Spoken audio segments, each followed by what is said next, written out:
Cambió las cerraduras. Las cambió y dijo, con una voz cargada de una frialdad que jamás imaginé que pudiera venir de mi propio hijo, que yo ya no era de la familia. En ese instante, el suelo se abrió bajo mis pies, y el dolor, una hoja afilada, rasgó mi pecho. Yo, Elena, que dediqué una vida, cada fibra de mi ser, a construir un hogar, un futuro para él. Esta historia no es sobre venganza, sino sobre el grito silencioso de una madre que, al ser desechada, necesitó encontrar la fuerza para levantarse y retomar lo que era suyo por derecho.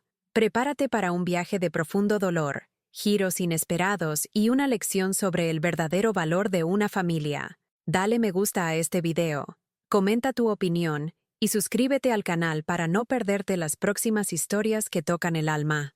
Mi historia, como tantas otras, comienza con la promesa de un amor puro y la construcción de un sueño que, con el tiempo, se derrumbó en ruinas.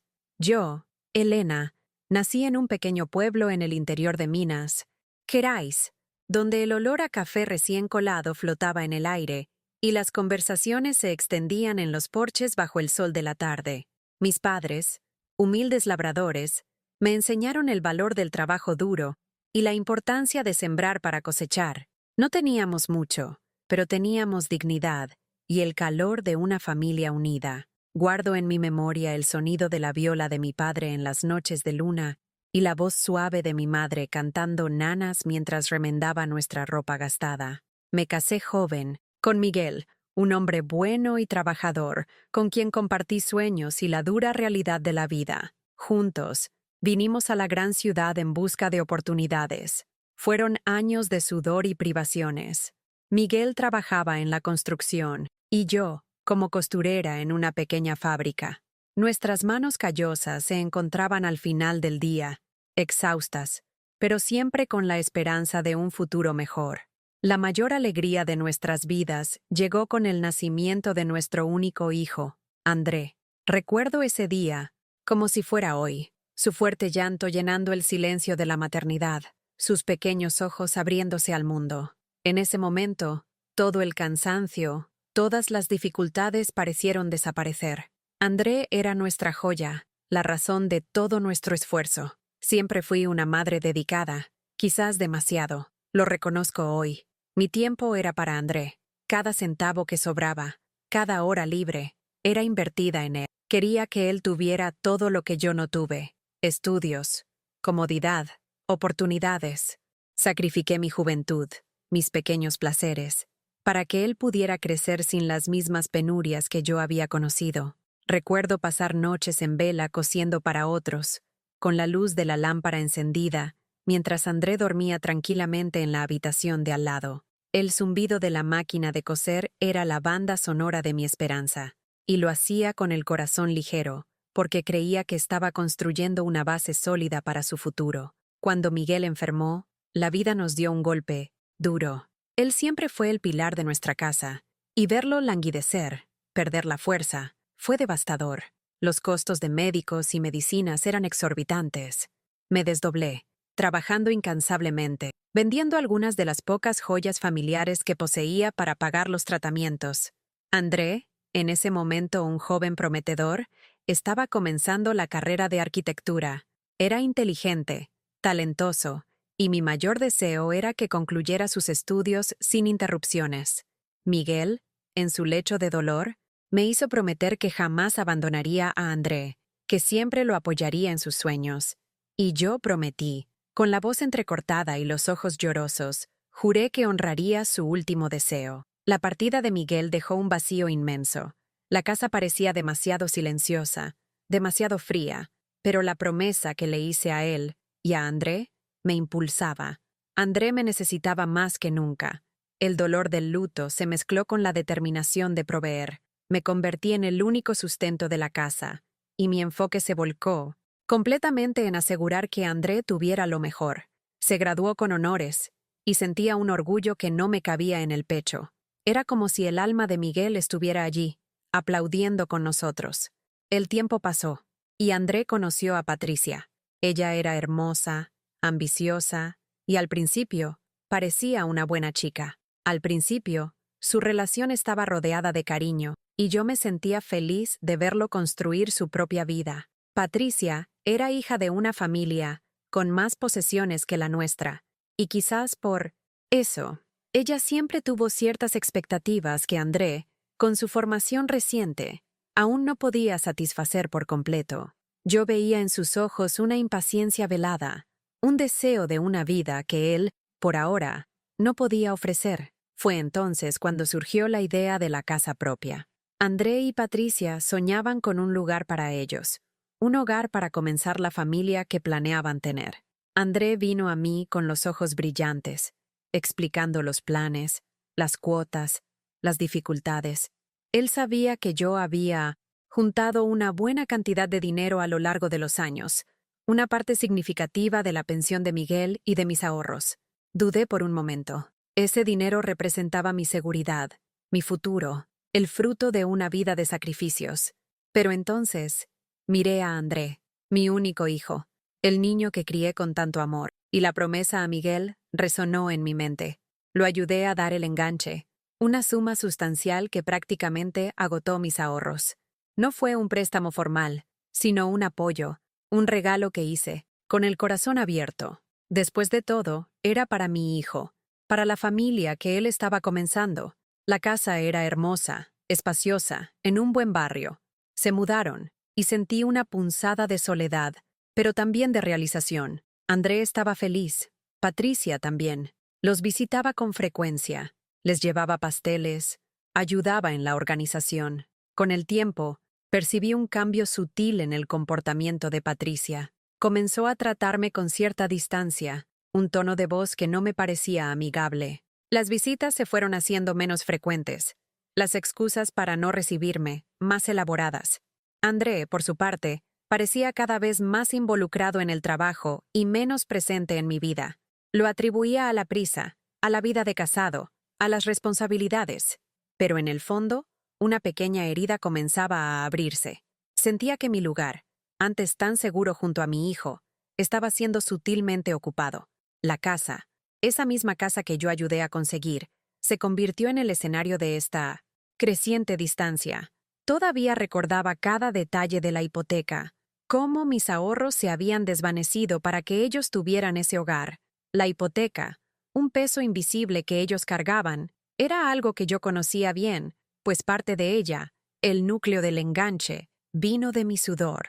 Y esa memoria, ese recuerdo vivo de mi contribución, era lo que me unía a ellos, incluso cuando los lazos emocionales parecían aflojarse. Jamás imaginé que esta conexión financiera, que debería ser un vínculo de unión, se convertiría en el arma silenciosa en una guerra de dolor y falta de respeto. La herida inicial, un pequeño rasguño, comenzaba a profundizarse, sangrando silenciosamente en mi corazón de madre. La distancia que Patricia imponía comenzó a materializarse en actitudes. Primero, fueron las excusas baratas para no recibirme. Estamos muy ocupados.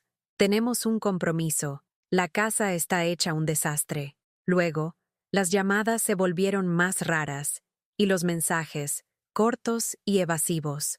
André, mi André, antes tan atento, parecía absorbido por esta nueva dinámica.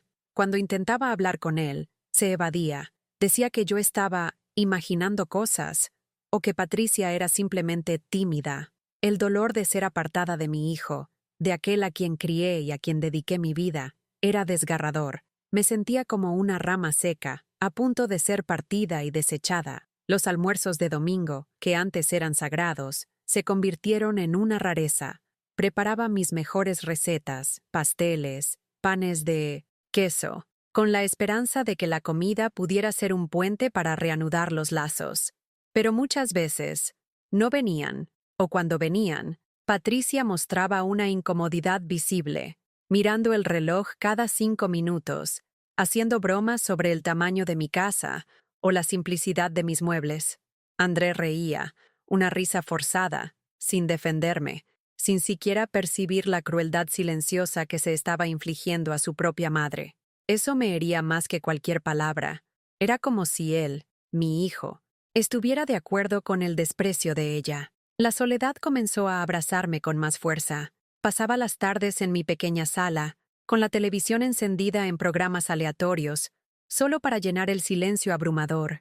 El olor del café que preparaba para mí misma parecía más amargo, el pan que comía, insípido. Los recuerdos de Miguel, de André niño, de nuestros tiempos de unión, eran ahora fantasmas que me perseguían, recordándome lo que había perdido. Intentaba ocuparme con la costura, pero las agujas parecían pesadas, y las telas, sin vida en mis manos temblorosas.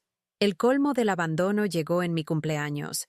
Esperaba, con una pizca de obstinada esperanza, una visita, una llamada más larga, un reconocimiento del día que me trajo al mundo, y por consecuencia, lo trajo a él. Pero la llamada de André fue rápida, protocolaria, casi mecánica. Patricia no habló, solo escuché su voz de fondo, distante. Ninguna visita, ningún pastel, ninguna flor. Ese día, en que yo debería celebrar la vida, se convirtió en el día en que sentí el peso de mi propia existencia desvaneciéndose. Lloré hasta no tener más lágrimas, sintiendo el sabor salado de mi propia desilusión. Las pequeñas actitudes de Patricia se hicieron más explícitas.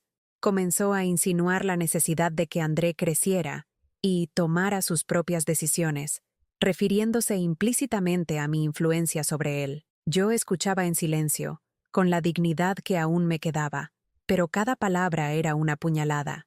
Patricia empezó a controlar los horarios de visita, a limitar las conversaciones, a crear una barrera invisible, pero impenetrable, entre mi hijo y yo. A veces veía la mirada de André, perdida, dividida, pero siempre terminaba cediendo a los deseos de ella.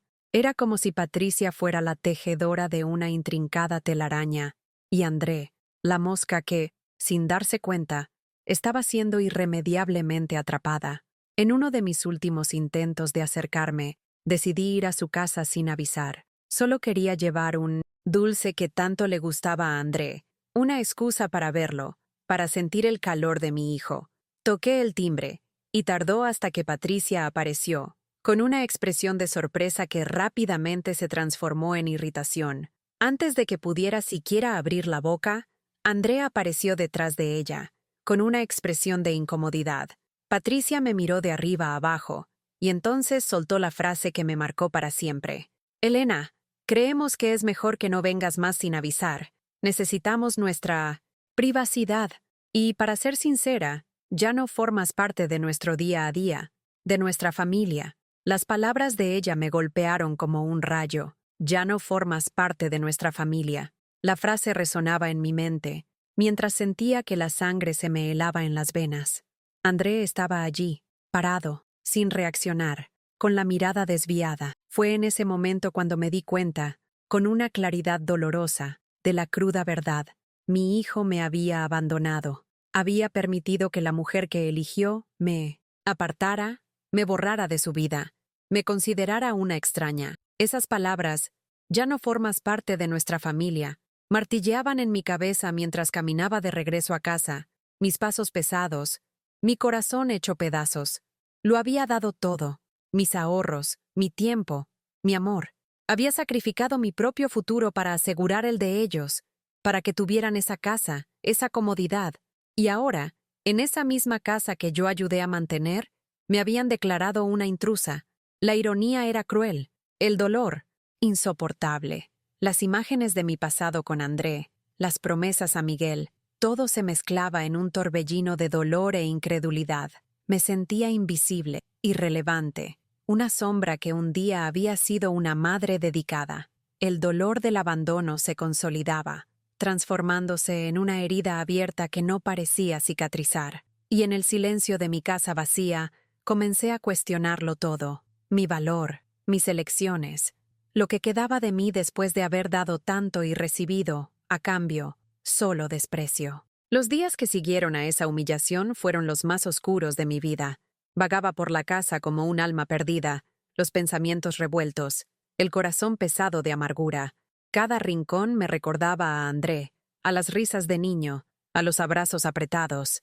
Y ahora, todo lo que tenía era el silencio, un silencio cortante que amplificaba el dolor del abandono. Lloraba en secreto, para que los vecinos no me oyeran, para que nadie pudiera ver la ruina de una madre. Me sentía inútil, una carga, un estorbo. La frase de Patricia, "Ya no formas parte de nuestra familia", se repetía incesantemente en mi mente, como un disco rayado, corroyendo mi autoestima y mi fe en todo lo que creía. Aún así, en lo más profundo de mi ser, una pequeña llama de indignación comenzó a crepitar. No era rabia, al menos no todavía, sino un cuestionamiento profundo. ¿Cómo era posible que tanto amor, tanto sacrificio, pudieran ser desechados de la noche a la mañana? ¿Cómo André, el hijo que amaba más que a mi propia vida, podía permitir tal desaire? Repasaba cada momento, cada conversación, tratando de encontrar un motivo, un fallo en mí que justificara tanta ingratitud, pero no encontraba nada. La verdad era que lo había dado todo, y recibí a cambio la indiferencia más cruel. Fue durante una de esas noches de insomnio que me levanté, y fui al viejo baúl de cedro, que guardaba mis recuerdos más queridos. Necesitaba reconectarme con quien era antes de todo este dolor, antes de convertirme solo en la madre. Abandonada. Entre fotos descoloridas y viejas cartas de Miguel, mis dedos tropezaron con una carpeta amarillenta que había olvidado. Era la carpeta con los documentos de la casa de André y Patricia, el contrato de compraventa, los recibos de las primeras cuotas de la hipoteca, y entre ellos, un extracto bancario antiguo. Mis ojos recorrieron los números, las fechas. Allí estaba, en negrita, la transferencia de una cantidad significativa de mi cuenta a la cuenta de ellos, referente al pago inicial de la hipoteca. No era un simple regalo informal, como lo había internalizado a lo largo de los años. Allí, en ese extracto, estaba el registro claro, la prueba irrefutable de que la mayor parte del valor del pago inicial de esa casa, el cimiento financiero del sueño de ellos, provino directamente de mi sacrificio, de mi pensión de viuda, de mis ahorros de toda una vida. No era un regalo trivial, sino una contribución esencial, la base sobre la cual toda la estructura financiera de esa hipoteca se había construido. Mis ojos se abrieron de par en par. De hecho, había entregado casi todo lo que tenía para que ellos tuvieran ese hogar. La casa que ahora me impedía la entrada, que se cerraba para mí, era, en parte, mía. La hipoteca que ellos pagaban mensualmente, cuyo peso yo conocía de cerca, existía porque yo había hecho posible el punto de partida. Ese descubrimiento no trajo ira inmediata, sino una frialdad y claridad. No era solo una cuestión de ingratitud emocional, había una dimensión práctica, material, de mi contribución que había sido completamente borrada, ignorada. Recordé los detalles de esa época. André me había convencido de que era la mejor manera de asegurar la propiedad. Él y Patricia habían hecho cálculos y argumentado que, sin mi ayuda, el pago inicial sería inviable. Mi parte en la hipoteca, a pesar de no estar formalmente como copropietaria, fue lo que desbloqueó la adquisición. Se aprovecharon de mi generosidad, de mi amor incondicional, sabiendo que yo haría cualquier cosa por mi hijo, y ahora me expulsaban, me renegaban, como si fuera una extraña sin ningún vínculo o derecho. La ficha cayó con un peso brutal. No era solo abandono, era deshonestidad, manipulación. No solo me excluyeron de la familia, me robaron el reconocimiento de mi contribución vital, de ese sacrificio que me dejó vulnerable. La tensión moral comenzó a crecer dentro de mí. El silencio y la tristeza dieron paso a una determinación silenciosa. Ya no era la Elena, frágil y llorosa. Era la Elena que había trabajado toda la vida, que había sacrificado cada centavo, cada sueño, para construir un futuro para su hijo. Y ese futuro, construido en parte con mis propias manos y con mi propio dinero, ahora estaba siendo usado para excluirme. Ya no se trataba de ser invitada a un almuerzo de domingo. Se trataba de recuperar mi dignidad, de reclamar lo que era mío por derecho, no en términos legales de propiedad, sino en términos de reconocimiento, de respeto. Con 1900 cada documento que revisaba, con cada número que verificaba, la imagen de André y Patricia, sonrientes en la puerta de esa casa nueva, adquiría un nuevo y sombrío significado. Esas sonrisas parecían cómplices, burlonas. Me habían usado, Me habían exprimido hasta la última gota de mis ahorros y, luego, me desecharon como un trapo viejo. Pero ahora tenía la prueba. Tenía los extractos, los recibos, el recuerdo detallado de cada conversación, de cada argumento de ellos para convencerme de hacer ese depósito. Aquello era mi arma silenciosa, mi as en un juego que no elegí jugar, pero que ahora estaba decidida a ganar. El cambio había llegado. El terreno estaba preparado. El enfrentamiento, antes impensable, era ahora inevitable. Aún en posesión de los documentos, con el peso de la verdad en mis manos, sabía que había llegado la hora de actuar. Pero, ¿cómo? No quería un escándalo. No quería rebajarme a su nivel. Mi venganza no sería ruidosa, sino precisa y silenciosa, como una cirugía, delicada que extirpa un tumor. Decidí que no los buscaría en su casa. El escenario de mi humillación sería en un territorio neutral y bajo mis condiciones. Llamé a André. Mi voz estaba tranquila, casi monótona, una máscara para la ebullición que sentía por dentro. Le dije que necesitaba hablar de asuntos importantes y urgentes, y que sería mejor si nos encontrábamos en una cafetería en el centro de la ciudad, un lugar discreto y lo suficientemente concurrido como para inhibir cualquier explosión. Él dudó, pero la palabra urgentes pareció despertarlo. Aceptó venir y, para mi sorpresa, Patricia también insistió en acompañar. Era el escenario perfecto. El día señalado, llegué a la cafetería antes que ellos. Me senté en una mesa en la esquina, con la carpeta de documentos sobre mi regazo. El olor a café fresco y pan de queso llenaba el aire, contrastando con la tensión que me consumía. Cuando André y Patricia entraron, Patricia con su postura altiva y André con ese aire de quien preferiría estar en cualquier otro lugar, les hice una señal para que se sentaran. No hubo abrazos, ni besos, solo un saludo seco, formal, que reforzaba la distancia entre nosotros. Comencé a hablar sin rodeos, mi voz baja, pero firme. André, Patricia, gracias por venir. No los he llamado para discutir viejos rencores o para hablar de mi soledad. Los he llamado para hablar de algo más objetivo. Patricia rodó los ojos, pero André me observaba con una mezcla de curiosidad y aprensión. ¿Se acuerdan de su casa? Continué, manteniendo mi mirada fija en André. Esa casa hermosa, donde construyeron sus sueños, donde Patricia dijo que yo ya no formaba parte de la familia. El aire en la mesa se hizo más denso. Patricia abrió la boca para hablar, pero la interrumpí con un gesto. No, Patricia, por favor, escucha. Sé que su memoria puede fallar un poco, o quizás sea conveniente ignorar ciertas cosas, pero yo tengo una memoria excelente, y los documentos lo confirman. Con esto, abrí la carpeta y deslicé el extracto bancario sobre la mesa, hacia ellos. Mis dedos señalaron la fecha y el monto de la transferencia. Esta es la prueba de mi contribución, André. La cantidad que di, que representa la mayor parte del pago inicial de su hipoteca. Todo mi esfuerzo de una vida. El dinero de la pensión de tu padre. Lo que guardé para mi vejez. Todo esto, para que ustedes tuvieran esta casa.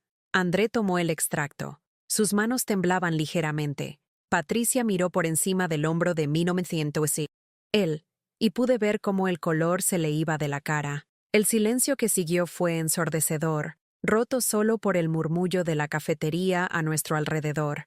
Era un silencio pesado, cargado de culpa y vergüenza.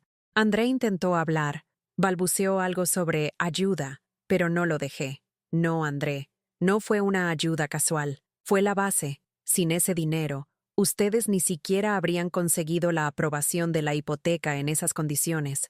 Se aprovecharon de mi amor, de mi promesa a tu padre, y luego, cuando ya tenían lo que querían, me desecharon como basura. Patricia finalmente encontró la voz.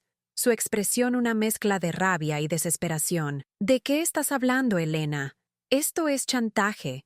Tú no tienes derecho a nada. La casa está a nuestro nombre. La miré con calma. No, Patricia, no es chantaje, y no estoy hablando de derechos legales. Estoy hablando de dignidad, de reconocimiento, de respeto. Ustedes me expulsaron de sus vidas. Me declararon una extraña en la misma casa que yo. Ayudé a construir. Cambiaron las cerraduras del corazón y de la puerta, pensando que podrían borrar mi rastro. Mi voz se quebró un poco, pero mantuve la compostura. Pero el rastro está aquí. Está en cada número de este extracto, en cada cuota que ustedes pagan, recordando que el comienzo de todo vino de mis manos. André me miró a los ojos. Por primera vez en mucho tiempo, vi dolor, vergüenza y quizás un destello de arrepentimiento. Madre, lo siento mucho, susurró, la voz casi inaudible, pero Patricia lo interrumpió, su voz subiendo un poco. ¿Sentir mucho por qué, André? ¿Por lo que ella está tratando de hacer? Fue entonces cuando revelé mi jugada. Mi voz adquirió una nueva firmeza, una convicción que venía de años de dolor y ahora de una nueva fuerza. No estoy aquí para pedirles que me acepten de nuevo en su familia, André. No estoy aquí para vivir de migajas de afecto. Y tampoco vine a pedir la casa de vuelta. La casa es de ustedes. Pueden quedarse con ella. Pero estoy aquí para algo muy simple y, al mismo tiempo, fundamental. Estoy aquí para cancelar la hipoteca. Los ojos de André se abrieron de par en par. Patricia casi se ahoga con su propio aliento. ¿Qué? Logró balbucear. Así es, dije, mi voz resonando en mi propio oído. Tengo el extracto, la prueba de mi contribución para el enganche. Esa contribución fue lo que hizo posible el valor que ustedes consiguieron de financiamiento. Mi abogada ya está al tanto de todo. Y aunque no estoy buscando la propiedad, estoy buscando el reconocimiento de mi aporte financiero sustancial, con base en esta prueba de que yo anticipé un valor significativo que sería fundamental para el financiamiento y que fue esencial para el inicio de la hipoteca. Estoy proponiendo que o me devuelven ese valor con la debida corrección, o llevaré este asunto a la justicia, no como una disputa de propiedad, sino como una disputa de un préstamo esencial no reconocido, una inversión en sus vidas que fue negada y despreciada. Y les garantizo, si es necesario, el valor del enganche que di, con intereses, es capaz de causarles un gran trastorno financiero e incluso una reevaluación de todo el contrato de la hipoteca con el banco. El pánico se estampó en el rostro de Patricia. André estaba pálido. La realidad de lo que yo estaba diciendo, del impacto financiero y quizás moral de mi decisión, finalmente los golpeó. No era una amenaza vacía, era la verdad. Los tenía en mis manos, no por venganza, sino por justicia. La dignidad que intentaron robarme estaba ahora siendo reclamada, centavo a centavo, recuerdo a recuerdo. El silencio en la mesa era un abismo de vergüenza y reconocimiento. La catarsis no llegó en forma de gritos y discusiones, sino en un silencio pesado que decía más que 1000 palabras. La verdad estaba allí, desnuda y cruda, y ellos ya no podían huir de ella. El impacto de mis palabras en la cafetería fue visible e inmediato. Patricia, siempre tan controladora, parecía haberse encogido en su silla, su rostro antes tan altivo ahora pálido y marcado por la incredulidad. André, mi hijo, fijó la mirada en el extracto que tenía en sus manos, como si la prueba material de mi sacrificio lo estuviera quemando. No hubo gritos, no hubo discusiones acaloradas, solo un silencio denso y cargado, puntuado por el ruido de la taza de café que Patricia dejó caer, salpicando su falda, un pequeño accidente que simbolizaba el desmoronamiento de su fachada de control. Me levanté. No había nada más que decir en ese momento. Mi parte estaba hecha. Tienen una semana para pensarlo. Mi abogada se pondrá en contacto con la propuesta formal. Si no hay acuerdo, seguiremos adelante.